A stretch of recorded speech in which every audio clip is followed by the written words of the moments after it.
Hey Grand Adventurers, welcome back. I'm your host Mark Guido and we are right on the shores of the Gulf of St. Lawrence on Quebec's Gaspé Peninsula.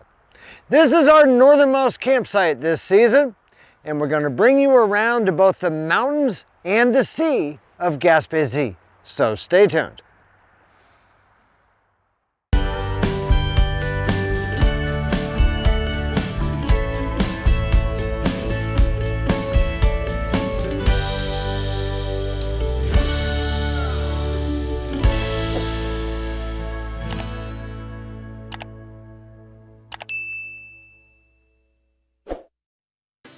We're traveling 5 hours from our last stop outside of Quebec City to Quebec's Gaspé Peninsula, known as Gaspésie in the native French language, where the St. Lawrence River widens to form the Gulf of St. Lawrence as it meets the Atlantic Ocean. The river continues to grow wider with each mile as we travel northeast. This sparsely populated region of the province is home to only 140,000 residents, spread over nearly 12,000 square miles, with most of them hugging the peninsula's coastline.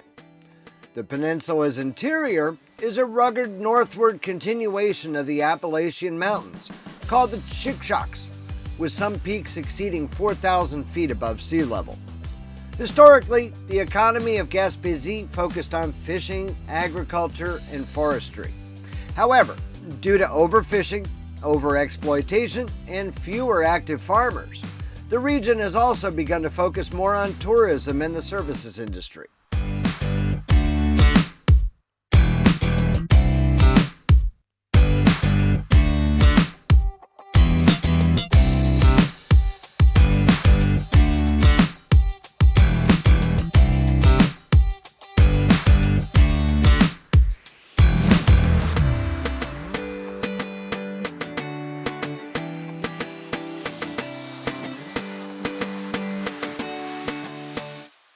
Gaspésie is generally acknowledged to begin at the town of Matane, a coastal town named by French explorer Samuel de Champlain in 1603, 17 years before the arrival of the Pilgrims at Plymouth in Massachusetts.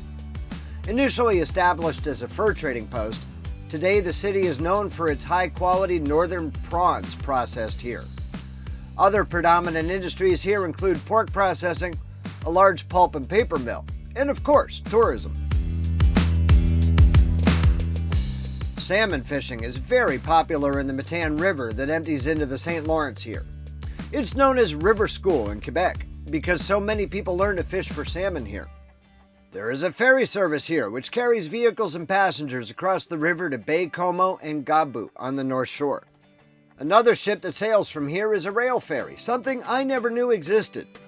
The deck of the MV Georges Alexandre Lebel, owned and operated by a Canadian Northern Railway subsidiary, is fitted with railroad tracks onto which they roll rail cars to transport them across the river to Baie-Comeau. The ship is normally berthed here, but it appears to be out of port. We subsequently located the rail ferry docked in Les Mechins, 30 miles down the road in the direction of our campground.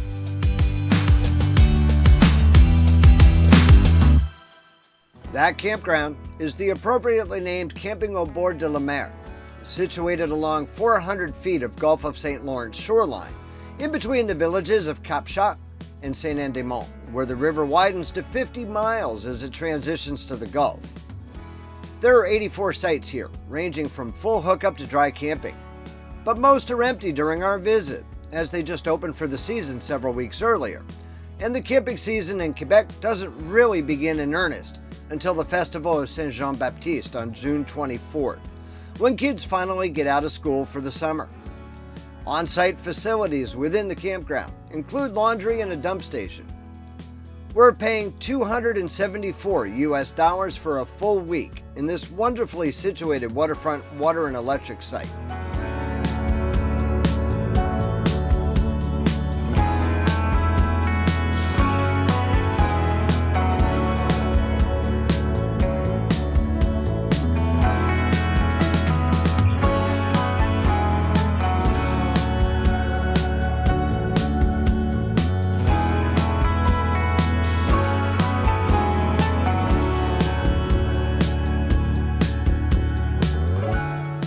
The weather throughout our week here has been changeable, often wet, gray, and dreary, which I don't believe is abnormal for this date and area. Although it's the middle of June, high temperatures this week have struggled to reach 60 degrees Fahrenheit. But this campground faces west on a small point jutting out into the river. So when you do catch a glimpse of the sun at the end of the day, you're likely to be treated to a beautiful sunset across the water.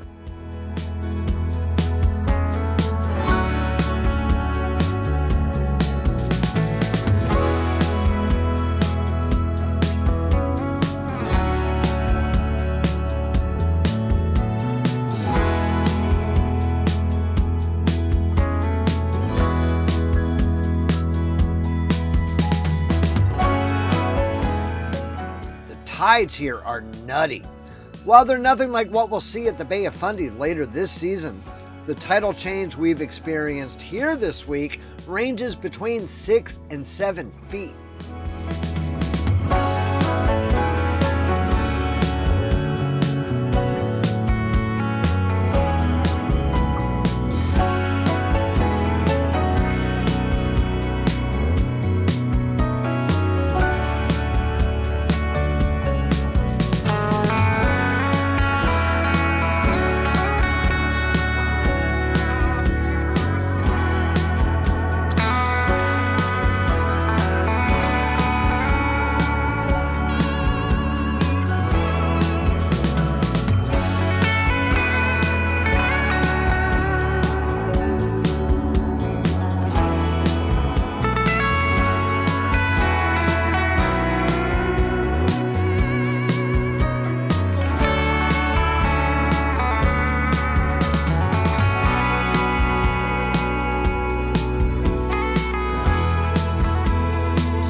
Our host Ian has been very warm, hospitable, and accommodating.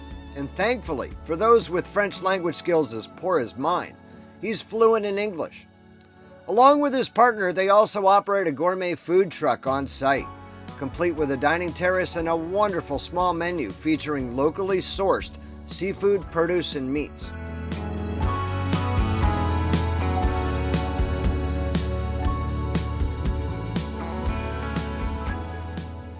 When we come right back, following a quick ad break, we're going to get out and explore Gaspésie, so stay tuned.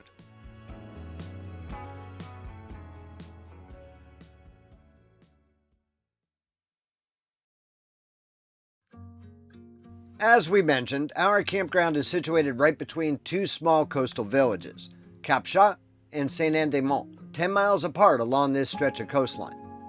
Cap-Chat translates to Cape Cat in English, this notable land formation along the shoreline just west of town, although the origin of the name of the cape and town is subject to interpretation. Some believe it's a corruption of the name of New France's lieutenant general in 1603, just before the time when the spot was named by explorer Samuel de Champlain.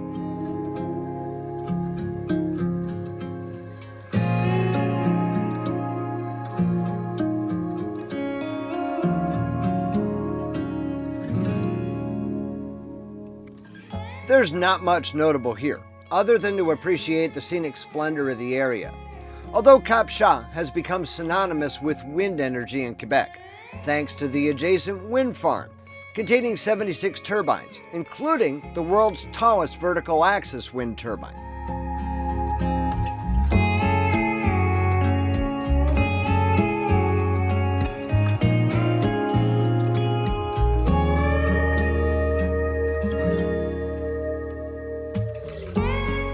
By contrast, there are limited services available in Saint-Anne-des-Monts, including auto parts, a Metro supermarket, and a delightful gourmet grocery and fish market named La Poissonnière Sévic.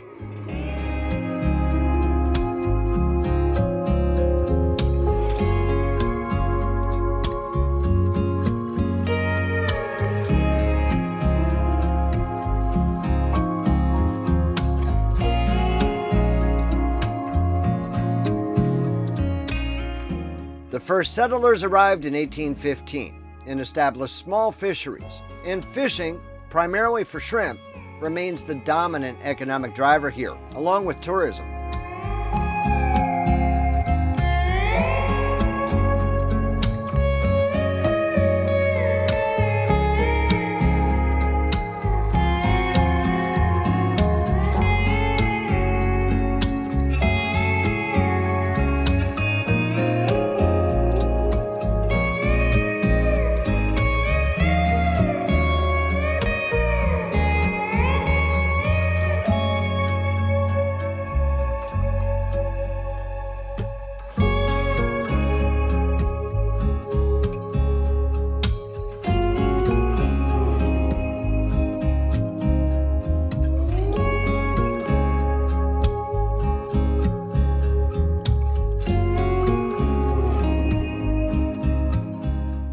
Saint-Anne-des-Monts is situated where the scenic Saint Anne River empties into the St. Lawrence.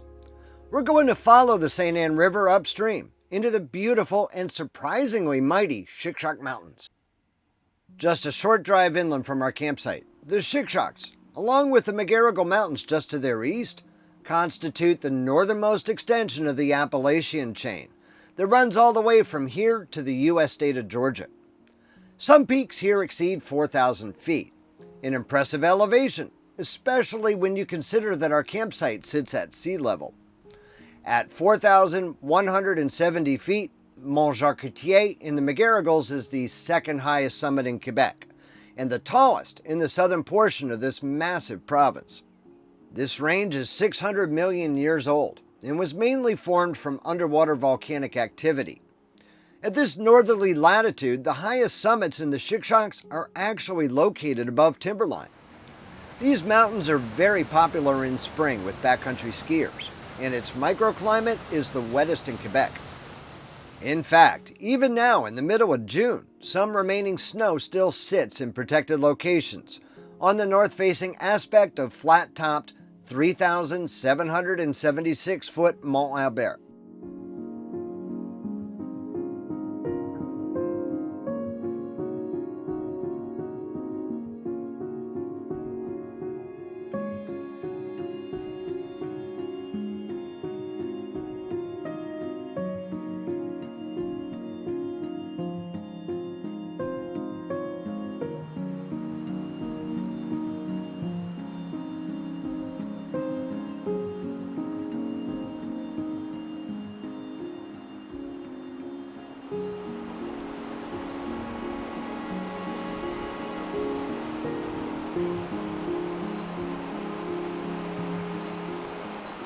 Much of this mountain range is occupied by Gaspésie National Park, another of Quebec's provincial parks that masquerades as a national park. It is home to populations of both moose and caribou, and in fact, the preservation of high alpine habitat for its caribou herd, the last remaining caribou population south of the St. Lawrence, was the reason for the park's creation in 1937.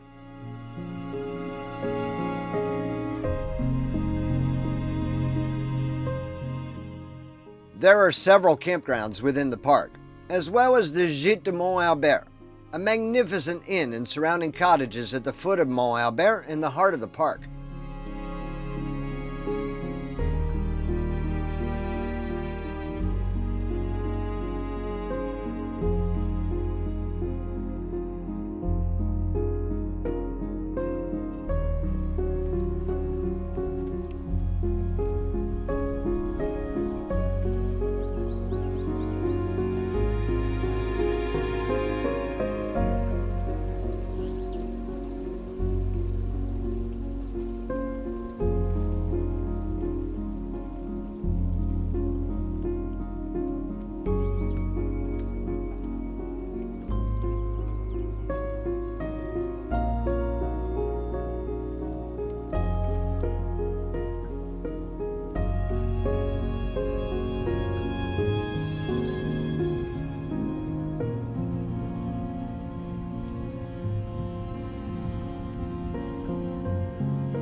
Back at camp, I'm doing my best to make myself tired of lobster long before we reach Maine in August.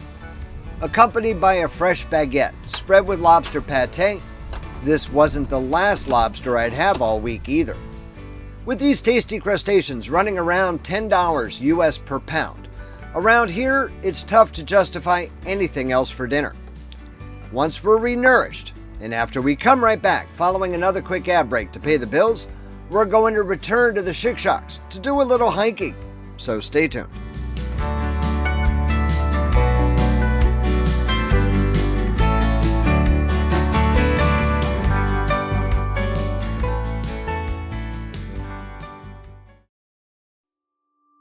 It's Saturday morning, and while the skies have cleared at our camp along the coast, the heavy clouds are hanging tough inland above the Chickasha Mountains. We've returned to Gaspésie National Park to hike to the top of Mont Ernest-Laforce. Park officials say that the hike to the summit of this 2,700-foot mountain delivers the most bang for the buck. That's because it's above timberline, so despite the relatively easy elevation gain of 586 feet from the parking lot, it delivers 360-degree views of the surrounding Chickasha and McGarrigle Mountains. The trail is laid out in a loop that totals just under 3 miles.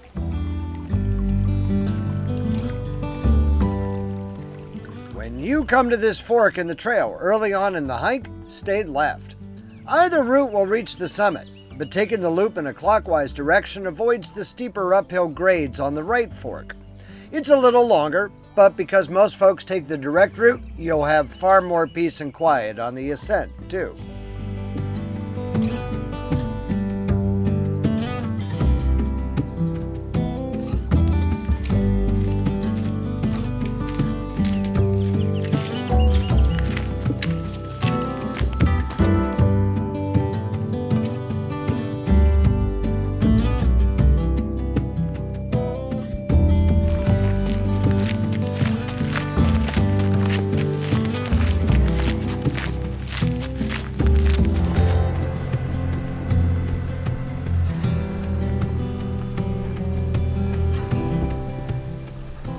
Observant Grand Adventurers may notice that I picked up a new day pack.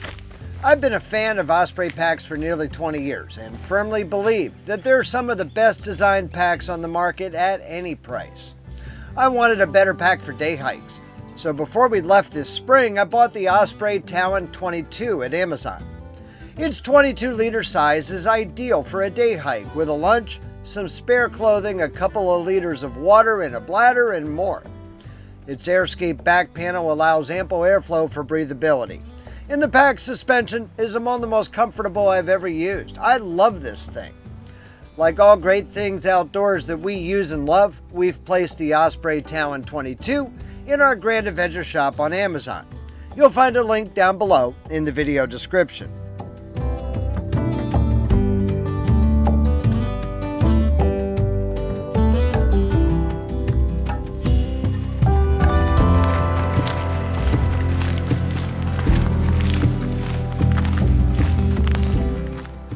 These green ferns are everywhere.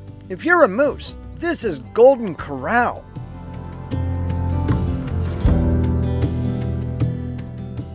Well, sure enough.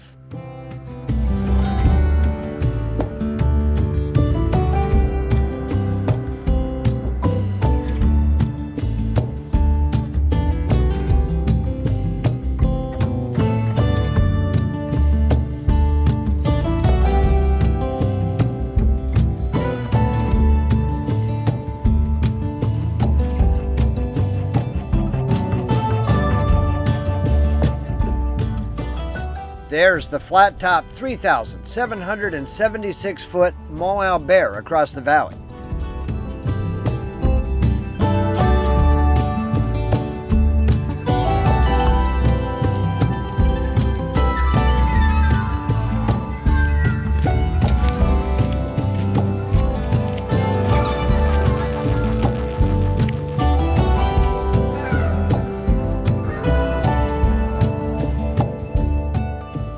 The views from the summit of Mont Ernest-Laforce are nothing short of breathtaking.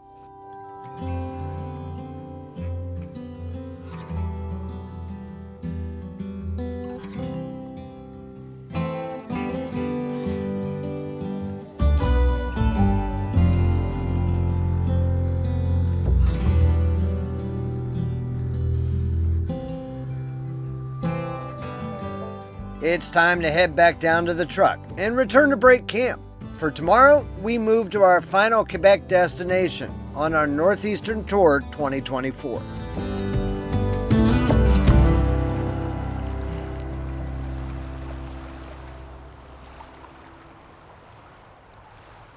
We hope that you've enjoyed visiting Gaspésie with us. Coming up next week, we're going to get packed up and we're going to head to probably the most famous place in Gaspésie, and that is Percé Rock, all the way at the very tip of the peninsula.